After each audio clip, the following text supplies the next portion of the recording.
앞뒤로 좌우로 보시고 우리 축복하십시다. 우리를 공급하시는 하나님을 만납시다. 어느 가정에 갑자기 난리가 났습니다. 손님이 여부 없이 들이닥쳤습니다. 그래서 집도 치우고 분주하고 바쁩니다. 그 가운데 엄마와 어린 딸이 정신없이 손님을 대접하기 위해서 준비합니다. 음식을 다 준비했고 손님이 오기를 기다립니다. 식탁에 둘러앉아서 식사기로 하는데 이 손님이 평상시 잘 아는지라 오늘은 우리 이쁜 딸이 기도하자 그랬습니다. 이 딸이 내가요 어떻게 기도해요? 엄마가 계속말로 뭐라고 쑥덕쑥덕 합니다. 정말? 네. 그렇게 해라. 눈 감고 기도합니다. 주여 어쩌자고 이 바쁜데 손님이 오셨습니까? 그 어머니가 오늘 하루 동안에 가장 많이 했던 기도의 대목입니다. 여러분 기도를 가르치고 있습니까? 자녀들에게 기도의 소중성을 알게 하시고 있습니까? 자손들에게, 우리 교회학교 선생님들은 또 우리 목자들은 새 가족들에게 기도를 가르치고 있습니까? 기도는 하늘을 문을 여는 열쇠입니다. 기도의 능력을 체험하지 않은 사람은 기도의 중요성을 알지 못합니다. 우리 성도가 누릴 수 있는 최고의 축복과 은총은 하나님 앞에 나아갈 수 있다는 거죠. 예배할 수 있고 기도할 수 있는 것, 이것은 우리의 최고의 능력이요 은총입니다. 하늘의 문을 여는 비밀이 바로 기도하는 것입니다. 기도를 날마다 경험하지 않으면 기도를 너무 가볍게 여깁니다. 날마다 하나님의 은혜를 경험하는 사람은 기도 없이는 살아갈 수 없을 것입니다. 기도는 하나님과의 교제요, 영적인 호흡이요, 우리의 생명입니다. 우리가 기도하는 만큼 신앙이 자라고 자란 만큼 우리는 기도할 수 있습니다. 무엇보다 하나님 아버지가 어떤 분인지 모르면 우리의 신앙은 성장하지 않습니다. 우리에게 가장 좋은 것 주시기를 기뻐하시는 아버지, 아들까지 내어주시고 우리에게 더 아낌없이 주시기를 원하시는 아버지를 모르면 우리는 기도할 수 없습니다. 그리고 먼저 구해야 될 것은 하나님의 이름과 하나님의 나라와 하나님의 뜻이 이루어지기를 먼저 구해야 합니다. 그래서 기도는 가르쳐야 됩니다. 기도는 날마다 이루어져야 됩니다. 예수님은요, 예수님을 따라 며칠씩이나 말씀을 듣기 위해 쫓아왔던 많은 무리들을 위해서 한 어린아이가 가지고 있었던 도시락입니다. 보리떡 5개와 물고기 2마리. 넉넉하지 않아요. 생설이라 해봤자 멸치보다 조금 더 큰 거. 그리고 맛있는 찰떡, 찹쌀떡도 아니고 보리 껍데기로 찧어 만든 빵을 말하는 겁니다. 예수님 여기서 사용하는 일용할 양식이라는 것은 유대인들이 그 당시에 먹던 빵을 말합니다. 문자 그대로. 그것을 드시고 하늘을 향해서 축사하시고는 많은 사람들에게 나눠주라고 했습니다. 아니 도시락, 어린아이 도시락 하나밖에 안 되는데 편의점에서 파는 도시락 빵도 안 되는 그 분량을 가지고 남자만 5,000명, 남녀노소 포함하면 좋게 2만 명 이상은 되는 며칠째 굶주린 자들입니다. 광야에서 나가서 마트가 없어서 사 먹을 수도 없고 그런 무리들에게 예수님이 하늘을 향해서 축사하시고 그리고는 나눠주는데 기적의 떡이 계속 공급되십니다. 충분히 먹고 12바구니가 남습니다. 그런 능력이 있으신 예수님이 오늘 제자들의 요청에 의해서 기도를 가르쳐달라는 그 말씀에 기도를 이렇게 하라고 하시면서 오늘 3절의 말씀에 예수님이 이 말씀을 하시죠. 3절을 다시 같이 읽습니다. 우리에게 날마다 일용할 양식을 주시옵고. 어떻게 생각하십니까? 예수님이 그렇게 능력이 많으신 분이 우리에게 기도를 하는데 왜 날마다 일용할 양식을 달라고 기도하라 그렇게 말씀하십니까? 좀 평생 먹고 살 양식을 구하라 그렇게 말씀하시지 않습니다.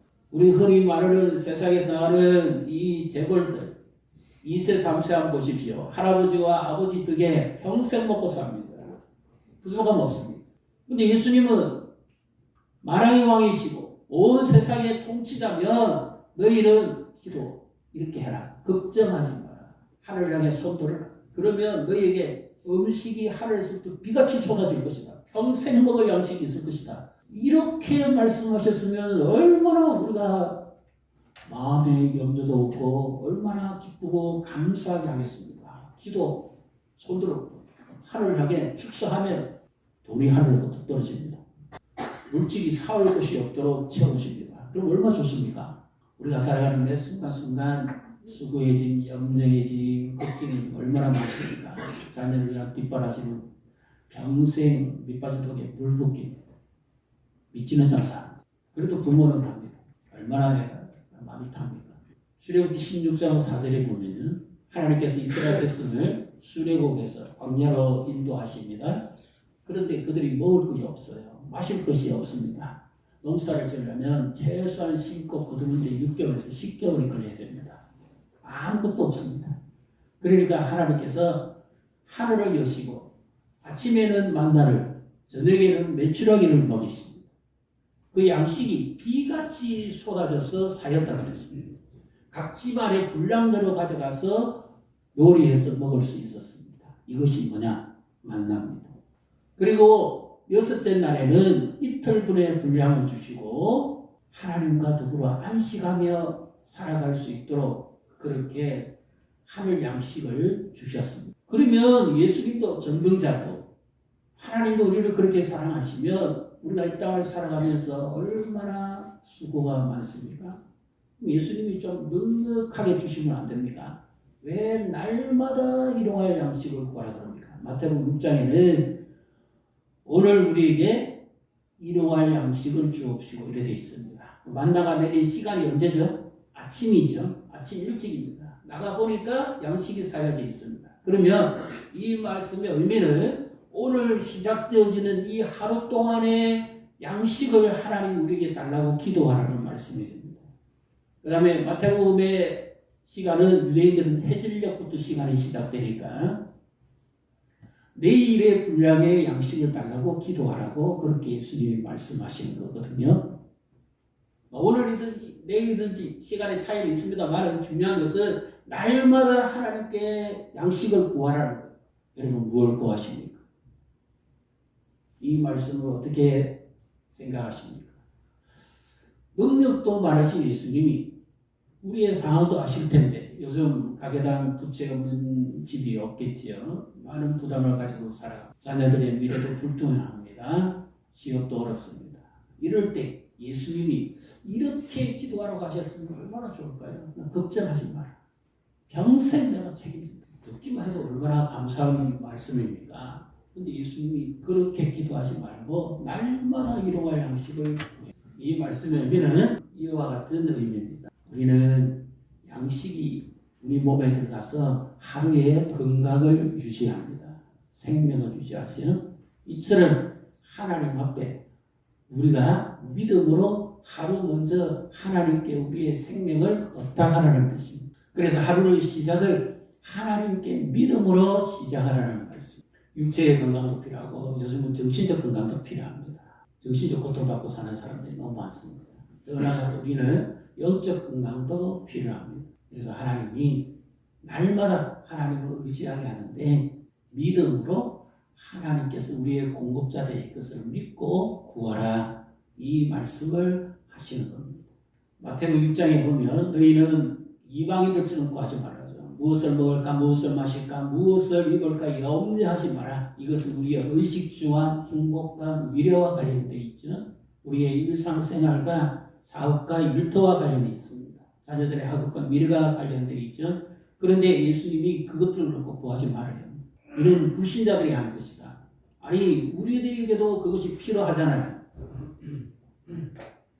그런데 예수님 이런 사정을 잘 아시면서 왜 그렇게 말씀? 예수님 당시에 로마의 식민자의 인구를 숫자로 표현했을 때 한 1억 명 된다고 그럽니다. 그 가운데 상위 30%는 왕족과 귀족들입니다.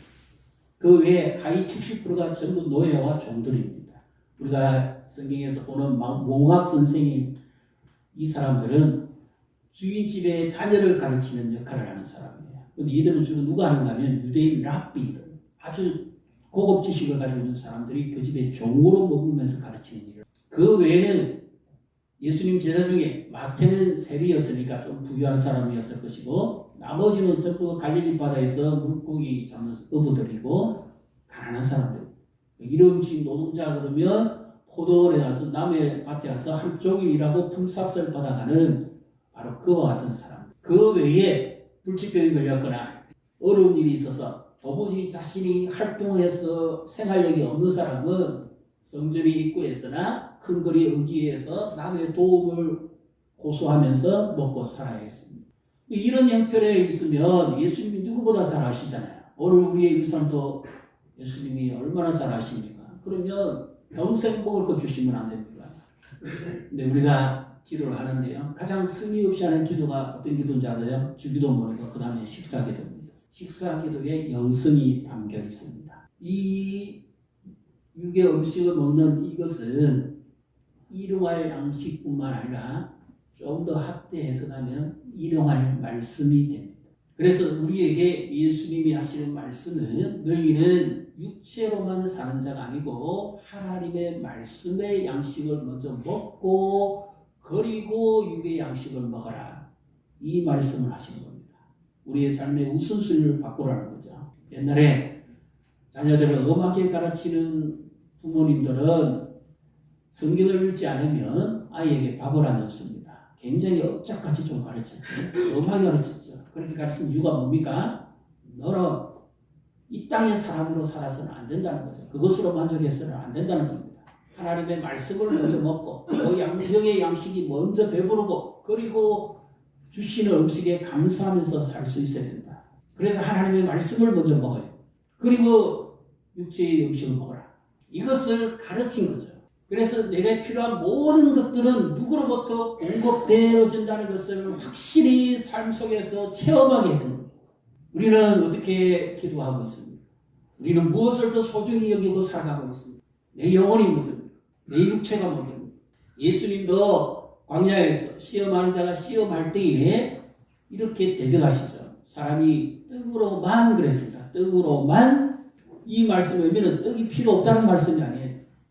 육체를 위해서 건강을 위해서 생명 유지를 위해서 떡이 필요합니다. 양식이 있어야 됩니다. 그러나 그것만으로는 아니다. 영의 양식이 있어야 됩니다. 하나님의 입에서 나오는 모든 말씀으로 살 것입니다. 믿습니까? 그래서 우리의 우선순위를 바꾸십시오. 하루를 시작하는데 날마다 일용할 양식, 하나님의 일용할 말씀을 내게 주십시오. 이 세상 살아가면서 무슨 일이 벌어지고 어떤 사건 사고 일어날지 모릅니다. 그때 내게 필요한 것은 육체적 양식보다는 영의 양식입니다. 내 믿음이 떨어지지 않을 수 있는 영의 양식. 그래서 날마다 하나님의 말씀으로서 하루를 시작하라는 거예요. 그 양식을 먹고 그리고 육체의 양식을 먹으라는 거예요. 전적으로 하나님을 신뢰하고 살아라는 뜻입니다. 그리고 이 말씀의 의미는 만나의 교훈처럼 안식일에는 거두어가지 말아라. 물질 숭배에서부터 벗어나는 뜻입니다. 진정으로 하나님을 예배하고 하나님을 신뢰하면서 그분 안에서 기쁨을 누리고 살아가는 뜻입니다. 돈의 위력은 대단하죠. 오늘 우리는 물질의 위력을 잘 압니다. 돈이 있으면 못하는 일이 없다 할 정도입니다. 그런데 예수님이 일용할 양식을 기도하라는 날마다 구하라는 말씀의 의미는 물질이 너희를 지배하지 않도록 하라는 뜻입니다. 필요를 하겠지만 물질에 매여 살아서는 안 된다는 거죠. 너희는 물질적 가치에 사는 자가 아니고 영원한 영적 가치를 가지고 하나님의 말씀의 가치를 가지고 사는 자가 되라는 뜻입니다. 이것이 더 중요하다는 것을 날마다 경험하면서 살게 하시는 것이 뭐냐? 하나님이 나의 필요를 아시고 공급하시는 분이고 그분의 말씀을 따라 살아가니까 내 삶이 풍성하다는 것을 체험하며 살도록 위해서 날마다 일용할 양식을 구하라. 그렇게 말씀하시는 의미입니다. 가볍게 생각하시면. 그래서 진정으로 이 기도를 하고 사는 사람은 염려를 줄일 수가 있습니다. 내일에 대한 염려, 미래에 대한 너무 지나친 염려, 이것을 줄일 수 있고 감사하면서 살아갈 수가 있습니다. 미래를 계획하지 말라는 의미가 아닙니다. 하루하루를 믿음으로 살면서 하나님의 공급하심을 경험하면서 살도록 하시기 위한 말씀이죠. 영의 양식을 먼저 드셔야 됩니다. 그리고 육체의 양식을 드셔야 됩니다. 어느 청년이요, 아버지가 일찍 돌아가시고 어머니 밑에서 어머니가 홀로 이렇게 고생하면서 키웠습니다. 근데 이 어머니가 딸아이가 무슨 일이 생겨도 달려가서 도와줄 여력이 없는 분입니다. 자기 살기 바쁘니까 매어 살아가요. 다른 딸대로 대학 가서 아르바이트하고 살고 그렇게 힘겹게 살아갑니다. 근데 이 딸이 공부를 잘했습니다. 그래서 피아노를 전공합니다. 근데 하루를 살아가려고 보니까 어느 날은 너무 자기 인생이 힘들고 어려운 거예요. 땅바닥에 주저앉아서 울면서 하소연합니다. 아버지가 있는 자녀들은 아빠의 도움을 받고 여유가 있으니까 이 고생 안 해야 되는데 자기는 하루 종일 쫓아다녀야 되고 공부해도 너무 힘드니까 막 하나님 앞에 하소연을 합니다. 하나님이 정말 내 아빠라면 내가 하루에 들어갈 물질을 달라고 그리고 나의 한 달 생활비를 달라고 하나님 앞에 떼를 쓰고 울고 불고 부르짖습니다. 그랬는데요. 신기하게 하나님께서 정말 하루치 분량을 딱 채워줍니다. 레슨이 갑자기 들어. 그리고 한 달치 레슨이 해결이 됩니다. 아, 말로만 듣던 하나님이었는데 정말 이렇게 하시는 분이구나 하는 것을 경험하는 순간부터 믿음이 성장할까요? 어떻게 될까요? 처음에는 잘 갔습니다. 나중에는 자기도 이제 경륜도 사귀고 스펙도 있고 그러니까 자기를 믿기 시작합니다. 어느 순간부터 레슨이 딱 끊어져 보고 하나도 안 들어옵니다. 그래서 또 하나님 앞에 땅을 치고 막 하소연하듯이 원망하듯이 기도합니다. 그랬더니 하나님이 이렇게 말씀해요. 너 전에는 어떻게 했지? 하나님께 구했습니다. 그러니까 또다시 레슨이 또 들어옵니다. 그래서 부족함을 또 채웁니다. 그러다가 이제 나름대로 좀 갖춰진 집안에 청년을 만나서 이제 결혼을 전제로 교제합니다. 두 사람은 아주 좋아요. 신앙도 괜찮았고. 그래서 이제 예비 시부모를 만나러 인사를 가는데 이 시부모가 보자마자 면박을 줍니다. 그 집안은 의사 집안이거든요. 그래서 공부도 많이 못했고 가진 것도 없고 그렇게 살았으니까 뭘 기대할 수 있겠냐고. 뭐 최소한 의사 결혼하는 뭐 병원 하나 차려줄 수 있는 물질은 있어야 되잖아요. 그런 게 없으니까 면전에서 밥대를 당합니다. 너무 상하고 아프고 힘듭니다. 주저앉고 싶고 목이 너무 아파가지고 병원에 갔습니다. 보니까 갑상선 수술을 해야 돼. 자기 어머니가 올 형편이 못 돼요. 자기가 레슨하고 있는 학부형이 대신 와주는 거예요. 사인만 해주고 가는 거예요. 수술하고 이제 치료해서 깨어나서 혼미한 상태인데 너무 억울한 거예요. 나는 이 수술을 했지만 내 부모가 옆에서 나를 도와줄 수도 없는 이런 상황이라 생각하니까 너무 화가 나는 거예요. 근데 그때 하나님께서 갑자기 자기 마음에 이런 말씀을 주더랍니다. 무슨 말? 너무 놀라가지고 이게 무슨 말씀이냐고. 그래서 넋두리를 합니다. 하나님, 저도요 좋은 시부모님 밑에 사랑받고 믿음 좋은 집안에 시집 가고 싶어요. 이렇게 막 하소연하듯이 때를 쓰듯이 기도를 했습니다. 그랬더니 자기가 가지고 있는 키보드를 팔게 됐습니다. 어쩔 수 없이 형편이 안 좋아가지고 당근마트에서 한 청년이 와서 자기 걸 사가면서 보니까 얼굴이 별로 그렇게 미남은 아니에요. 잠시 이야기하는데 차를 마시면서 이야기하다가 신앙을 가진 사람인데 마음이 열려서 이제 점점 더 가까이 하게 됐습니다. 한 번 만나고 두 번 만나고 이제 예비 시부모님을 또 만나러 가게 됩니다. 걱정이 앞서죠. 지난번에 상처가 있으니까. 근데 이 시부모니가 딱 그 아이를 보자마자 하는 말이 이렇게 말씀합니다. 너는 내가 꿈에도 그리던 내 며느리다. 그분이 누군지 아세요? 유명한 분입니다. 그 시아버지가. 그래서 이 피아노 레슨만 했는데 이 시아버지의 도움을 받아서 작곡을 합니다. 곡이 살아나요. 그래서 하나님이 너만 가지고 있기는 너무 아깝다. 많은 사람들에게 네가 살아왔던 신앙과 이 경험을 알려라. 그래서 곡을 만들어서 전했습니다. 믿음이 없이는 하나님을 기쁘시게 할 수 없다. 그 찬양을 부르면서 많은 사람들이 하나님을 만납니다. 믿음을 잃고 떠났던 자들이 하나님께로 돌아옵니다. 여러분은 믿음을 붙들고 있습니까? 오늘 하나님 내게 말씀하신 이 말씀을 나의 양식으로 삼고 날마다 기도하고 있습니까? 자녀들의 미래가 걱정되십니까? 하나님께 기도하십시오. 하나님이 가장 좋고 가장 선한 길로 인도하실 줄 믿으시기를 바랍니다. 그리고 우리에게 또 하나가 있어요. 그리 아니하실지라도 지금 빚을 많이 안고 경제적 부담을 많이 가지고 계신 분 계시죠. 하나님이 손 한번 들어주시면 하늘을 한번 열면 대박이 터질 수도 있는데 하나님이 그리 안 하십니다. 가난한 그리스도인은 정말 하루하루 고생하면서 살게 됩니다. 어렵습니다. 그렇다 할지라도 우리에게 믿음이 필요합니다. 남은 고급 커피 마시고 분위기 띄울 때 가난한 그리스도인은 믹스커피 내가지고 타 마시면서 땀 흘리고 이래야 됩니다. 그가 받을 수 있는 보상이 뭘까요? 왜 하나님이 이 땅에서 이렇게 어렵게 힘들게 살게 하십니까? 아르바이트를 해야 되고 몇 가지 일을 해야 되고 왜 하나님 우리를 이렇게 내버려 두실까요? 능력이 없으신 분도 아닌데 비록 이 땅에서 문제가 다 해결되지 못한다 할지라도 우리 그리스도인이 받을 수 있는 최저시급이 있습니다. 그것이 뭡니까? 영생입니다. 이것보다도 좋은 건 없죠. 그래서 이 땅의 것으로만 만족할 수 없다는 겁니다. 예수를 나의 주인으로 삼고 그분이 나의 구주가 되신다면 세상과 나는 간것 없고 오직 구속한 주만 보이는 줄 믿으시기를 바랍니다. 이 땅의 것이 비록 안 채워진다 할지라도 날마다 우리는 믿음으로 하나님을 의지하고 살아가야 됩니다. 그래서 내 욕망을 내려놓기 위해서는 어떻게 돼요? 예수님의 십자가를 붙들어야 됩니다.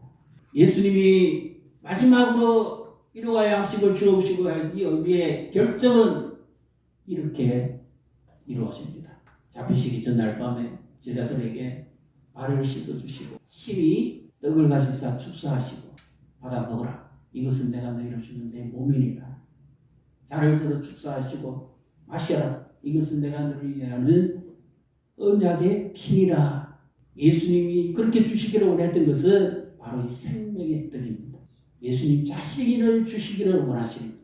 내가 주는 떡을 먹고 내가 주는 잔을 마시는 자는 줄이지도 가르치지도 않을 것이고 영생하도록 하는 양식이 될 것이라고 그러죠. 그래서 예수님이 그렇게 주시기를 원했던 양식은 바로 예수님 자신. 우리는 날마다 예수님을 먹고 마셔야 됩니다. 그렇게 할 때 이 땅의 것이 좀 덜 채워진다 하더라도 부족하다 하더라도 우리는 하나님 앞에 믿음으로 살아갈 수가 있습니다. 그래서 이 일용할 양식을 날마다 구원한 자의 마지막 열매가 뭔지 아십니까? 감사하는 것. 금식하고 난 다음에 병원에 수술 위에 퇴원하셔가지고 물 한 모금 마실 때 그 감사가 눈물이 당깁니다. 진정으로 감사할 줄 아는 사람은 적은 것에도 만족하고 감사합니다. 얼마나 감사할까요? 그래서 예수님의 이 기도의 가르침을 마지막은 하나님을 전적으로 의지하고 염려를 줄이고 물질 숭배에서 벗어나라. 그리고 감사하는 사람입니다. 하루하루를 그렇게 미래에 대해서 자녀에 대해서 너무 염려하지 마십시오. 하나님은 가장 좋은 것 주시기를 기뻐하시는 분인 줄 믿으시기를 바랍니다. 예수님이 양식을 구하라는 말은 나 혼자 먹을 양식을 구하라는 말씀이 아닙니다. 오늘 우리에게 일용할 양식을 날마다 구하라 하죠. 공동체를 말합니다. 우리 교회 안에서뿐만 아니라 이 땅에 살아가는 사람, 저 아프리카 오지에 있는 아이들부터 시작해서 굶주려 죽어가는 사람들에게까지 모두 그 양식을 구하라. 그것들은 그런 의미입니다. 그렇게 하면 세상의 다툼과 전쟁이 거칠 수 있게 이 모든 것들이 공급되게 하는 거죠. 노숙자에게도 하루의 양식이 필요합니다. 나만 먹고 배부르라고 말씀하시지 않습니다. 이웃을 돌보라는 거죠. 심지어 이후에 11장에 보면 밤중에 찾아온 친구가 있습니다. 준비된 떡이 없어요. 그러니까 밤중에 친구 집에 가서 물을 두드려 가지고라도 그 굶주린 사람의 배를 채워주도록 떡을 달라고 그러죠. 이것이 바로 하루 분량의 우리의 양식입니다. 우리 것으로 만족하지 말고 가난하고 굶주린 자를 돌아보라 합니다. 그들의 기도가 이루어지도록 해라는 거죠. 10편 68편에 보면 하나님은 가부의 재판장이시며 고아의 아버지시라고 그렇게 말씀합니다. 누가 그들도 돌보겠습니까? 예수님이 말씀하십니다. 너희는 덜에 백합하라. 옹주에 나는 새를 보라. 그들도 먹이고 입히시는 하나님이 하물며 너희일까 보냐. 육의 양식으로 만족하지 말고 날마다 일용할 말씀을 그 말씀에 내 인생을 거십시오. 그 말씀의 인도함을 따라 사십시오. 그리고 하루하루를 성실히 사십시오. 어떤 사람이 빚이 많았습니다. 사업하다가 완전히 망했어요. 다른 사람 같으면 법대로 하겠는데 그들이 이런 말을 합니다. 그를 너무 잘 알기 때문에 당신이 있는 하나님 때문에 우리가 기다려주겠습니다. 얼마나 감사할 일입니까? 하루하루 성실하게 일해서 다시 일구고 20년 만에 그 빚에 딱 갚습니다. 하나님의 돌보심이죠. 우리에게 빚이 있더라도 우리가 원하는 분량으로 하나님 주시지 않더라도 우리 삶 속에 날마다 기적이 일어나지 않더라도 그리 아니하실지라도 우리는 믿음을 가지고 예수님의 십자가 의지하고 날마다 성실하게 하루하루를 살아갈 때 하나님 우리의 삶에 더 좋은 길로 인도하시고 우리의 삶을 축복하실 줄 믿으시기를 주님의 이름으로 축복합니다.